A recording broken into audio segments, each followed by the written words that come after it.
एक capital goods की company है जिसका नाम है Action Construction Equipment. In fact Anil ji, आपने कहा कि अच्छे नतीजे कल कौन से आ गए, तो कल इस कंपनी ने बहुत ही बेहतरीन नंबर्स डिक्लेयर किए। इनफैक्ट अगर हम सारे पैरामीटर्स पे देखें, revenue, operating profit as well as net profit, तो कंपनी ने करीबन 50 से 60% का रेवेन्यू, करीबन 70% का इबिटा ग्रोथ दिखाया। पहले 9 महीने में, that is for FY23, company ने करीबन 1500 करोड़ का रेवेन्यू जनरेट किया है और प्रॉफिट करीबन 125 करोड़ है, जो पिछले साल पूरे साल का प्रॉफिट करीबन 105 करोड़ था। इस कंपनी को डायरेक्टली बेनिफिट मिलता है क्योंकि इंफ्रास्ट्रक्चर में जिस प्रकार का इन्वेस्टमेंट गवर्नमेंट ने अनाउंस किया है 10 लाख करोड़ का, इसका सीधा इम्पैक्ट कंपनी को मिलेगा। कंपनी ने हाल ही में एक इलेक्ट्रिक पावर क्रेन भी लॉन्च किया है, जो इंडिया में पहली बार कोई कंपनी ने किया है। हमको लग रहा है कि चौथा क्वार्टर भी काफी स्ट्रांग रहेगा और आने वाला साल, दैट इज FY24 में भी ग्रोथ अच्छी तरह से आएगी। तो यहाँ पे करीबन 339 का प्राइस चल रहा है। हमको लग रहा है कि 400 रुपए का टारगेट प्राइस अगले 6 से 12 महीने में पॉसिबल है। और दूसरा स्टॉक अनिल जी प्राज इंडस्ट्रीज रहेगा, जो मैंने पहले भी आपके एक चैनल पे कहा है। कंपनी ने बहुत ही बेहतरीन नंबर्स दिसंबर क्वार्टर के लिए किए हैं, ऑर्डर बुक भी काफी स्ट्रांग है। हमको लग रहा है कि यहाँ पे भी एक निवेश का मौका बन सकता है। करीबन 365 का प्राइस चल रहा है। यहाँ पे भी मैं समझता हूँ कि अगले 8 से 12 महीने में 425-430 का टारगेट प्राइस पॉसिबल है। एक बार अविनाश जी आपसे भी राय लेना चाहूँगा। जेके पेपर बढ़िया नंबर से 61% आय बढ़ी है, 2.25 गुना कामकाजी मुनाफा बढ़ा है, 2 गुना मुनाफा भी बढ़कर आया है। ओरिएंट पेपर के कल हमने अच्छे नतीजे देखे थे, हुतमाकी के भी नंबर्स अच्छे आए हैं। क्या राय रखते हैं सर इस स्पेस पे? इनफैक्ट दीपांशु, पेपर कंपनीज में हमको लग रहा है कि क्लियरली इनको प्राइसिंग पावर मिला है।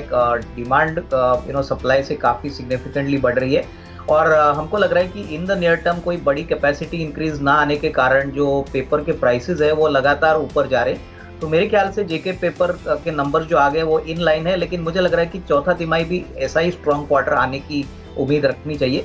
मेरे ख्याल से पेपर कंपनीज में काफ़ी हद तक मल्टीपल री रेटिंग हो चुकी है, लेकिन ऑब्वियसली अगर अर्निंग्स ग्रोथ मजबूती से आती है तो आपको शायद और थोड़ी बढ़त इन कंपनीज में देखने को मिलेगा। तो मेरे ख्याल से जिनको अभी भी इन्वेस्ट करना है पेपर कंपनीज में निवेश करें, क्योंकि मुझे लग रहा है आगे 6 to 6 मंथ्स का जो आउटलुक है वो काफ़ी पॉजिटिव है और डेफिनेटली इसमें जेके पेपर एक वेल एस्टेब्लिश्ड प्लेयर है, तो इसमें अच्छी बढ़त पॉसिबल लग रही है। कि वोडाफोन का जो डिसीजन हुआ है कि 16,000 करोड़ का इंटरेस्ट इक्विटी में कन्वर्ट होने वाला है, वो शॉर्ट टर्म के लिए तो डेफिनेटली अच्छी बात है क्योंकि उतना कैश फ्लो बचेगा।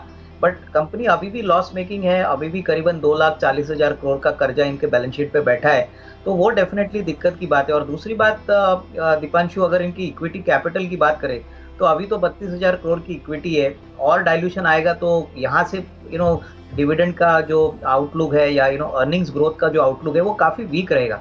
तो मेरे ख्याल से देखिए इंडस टावर्स के लिए तो थोड़ी पॉजिटिव बात है कि उनको थोड़ी सी रिकवरी और अपने ड्यूज मिलेंगे, लेकिन वोडाफोन का आइडिया का जो शेयर बढ़ा है, मुझे लग रहा है कि ये राइज ज़्यादा सस्टेनेबल नहीं रहेगा।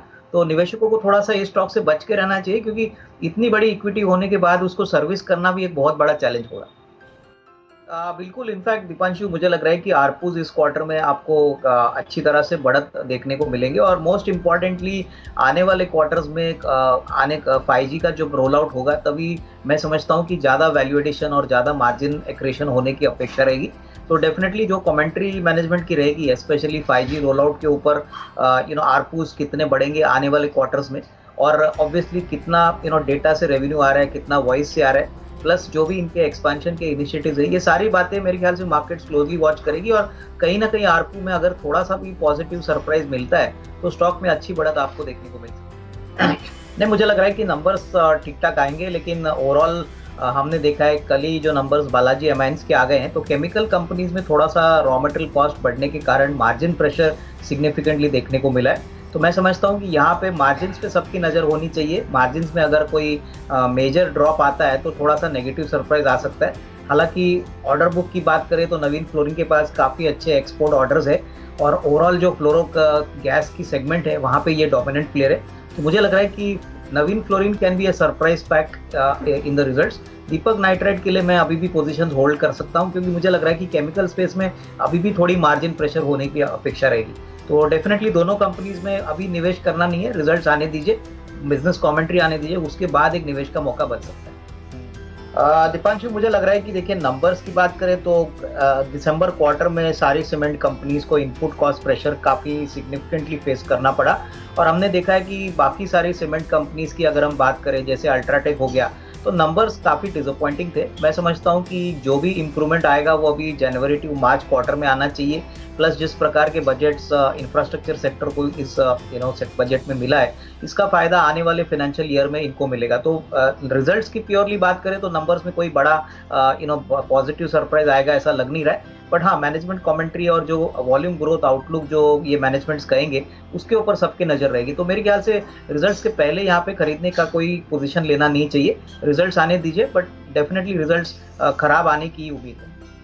नहीं, डेफिनेटली इनफैक्ट देखिए, वरुण बेवरेजेस का जो क्वार्टरली परफॉर्मेंस आ गया वो सीजनली इनके लिए बहुत अच्छा पीरियड होता है। तो अनुमान है कि आने वाले क्वार्टर में देखिए इस प्रकार का ग्रोथ सस्टेन नहीं होगा, लेकिन फिर भी अगर medium to long term prospects की बात करें तो मुझे लग रहा है कि वरुण बेवरेजेस एक वेल एस्टेब्लिश्ड एफएमसीजी प्ले है। और सबसे बड़ी बात, इनके पास एक यूनिक वैल्यू प्रोपोजिशन है। पेप्सी के प्रोडक्ट्स वो मार्केट करते हैं, इनकी बॉटलिंग फैसिलिटीज पैन इंडिया है। तो मुझे लग रहा है कि कहीं ना कहीं थोड़ा सा अगर स्टॉक करेक्ट होता है दीपांशु, तो रिस्क रिवार्ड अच्छा बैठ सकता है। तो डेफिनेटली लॉन्ग टर्म प्रोस्पेक्ट्स अच्छे हैं, लेकिन करंट प्राइस पे मुझे लग रहा है कि थोड़ी सी हल्की मुनाफा वसूली अगर होती है तो खरीदने का मौका बनेगा। देखिए, नंबर्स जो आ गए हैं वो उम्मीद से काफ़ी ख़राब आ चुके हैं। और मुझे लग रहा है कि देखिए जिस प्रकार का कंपटीशन अभी सरकारी बैंक्स इन दोनों कंपनीज को गोल्ड फाइनेंस में दे रहे हैं, मेरे ख्याल से आने वाले क्वार्टर्स में चैलेंजेस और बढ़ेंगे। और जैसे अनिल जी ने कहा कि गोल्ड लोन्स डेफिनेटली तभी लिए जाते हैं जब ज़रूरत सबसे ज़्यादा होती है। तो अभी जैसे नॉर्मल रिकवरी हो रही है, हमको लग रहा है कि कहीं ना कहीं जो डिमांड है वो तो है, बट कॉस्ट, जो इंटरेस्ट कॉस्ट है यानी जो फाइनेंसिंग कॉस्ट है, वो भी अभी काफ़ी बढ़ने वाले। तो उस पॉइंट ऑफ व्यू से इन दोनों स्टॉक्स को अभी फिलहाल तो अवॉइड करना चाहिए। मेरे ख्याल से मुथूट फाइनेंस का आज कॉन्फ्रेंस कॉल भी है, तो मैनेजमेंट की क्या कमेंट्री है, उनको कैसे अपने बिजनेस को पोजीशन करना चाहते हैं, ये सारी बातें देखने के बाद ही एक फ्रेश रिव्यू ले सकते हैं। लेकिन डेफिनेटली नंबर्स डिसअपॉइंटिंग है कि देखिए डिवीज में जिस प्रकार का फॉल आया है नंबर्स के बाद, मुझे लग रहा है कि कमेंट्री भी थोड़ी सी कॉशियस थी। तो कम से कम 1 या 2 क्वार्टर्स के लिए दीपांशु इसमें कोई बड़ा री रेटिंग आएगा या कोई बड़ा पॉजिटिव सरप्राइज आएगा ऐसा नहीं है। हम समझते हैं कि कम से कम 1-2 क्वार्टर्स मार्केट इस कंपनी के नंबर्स क्लोजली वॉच करेंगे। कहीं पे भी मार्जिन इंप्रूवमेंट आता है तो डेफिनेटली एक बाउंस बैक देखने को मिलेगा। बट लग तो नहीं रहा है कि अगले 3 से 6 महीने के लिए ये जो चैलेंजेस कंपनी फेस कर रही है ये इमीडिएटली निकल जाएगी। तो तब तक मेरे ख्याल से होल्ड करें, फ्रेश निवेश इस लेवल पे नहीं करना चाहिए। नहीं, मुझे लग रहा है कि देखिए डेफिनेटली नंबर्स थोड़े से फ्लैटिश ट्रेंड पे ही आने की उम्मीद है। मुझे लग रहा है कि सारे टू व्हीलर कंपनीज को अगर हम देखें, जैसे कि टीवीएस मोटर्स, बजाज ऑटो, तो हीरो मोटर सबसे बड़ा अंडर परफॉर्मर रह चुका है। लेकिन मुझे लग रहा है कि कहीं ना कहीं होपफुली आने वाले साल में होपफुली अगर क्लियरली मानसून अच्छा रहता है, रूरल डिमांड पिकअप होता है, तो इसमें आपको ट्रैक्शन देखने को मिलेगी। तो कहीं ना कहीं इमीडिएट कोई री रेटिंग होगी दीपांशु, ऐसे लग नहीं रहा है। मेरे ख्याल से नतीजे आने दीजिए, उसके बाद क्या आउटलुक है, क्या वॉल्यूम ग्रोथ आने की अपेक्षा है, वो देखने के बाद ही एक फ्रेश रिव्यू हम यहाँ पे ले सकते हैं।